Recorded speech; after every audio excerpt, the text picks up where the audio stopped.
అపవాదికి ఒక వ్యక్తి చోటిస్తే వారు మనశ్శాంతిగా ఉండరు, వారి కుటుంబానికి వారు ఎవరితో ఉంటారో వారికి కూడా నెమ్మది ఉండదు.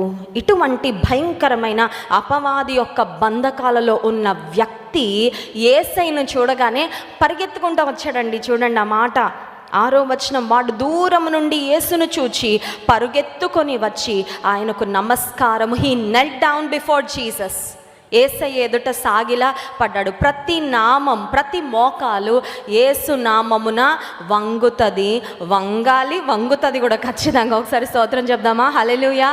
ఎందుకంటే ఆయన నామానికంటే పైనామం ఏది? is no greater name than the name of Jesus. యేసయ్య నామము కన్నా ఉన్నతమైన నామము, గొప్ప నామం ఏది లేదు. ప్రతి మోకాలు ఆయన నామమున వంగాలి. ఇంత అపవిత్ర ఆత్మల చేత పీడించబడుతున్న ఈ వ్యక్తి అయినప్పటికీ యేసుక్రీస్తు ప్రభువును చూడగానే ఆయన మోకాళ్ళు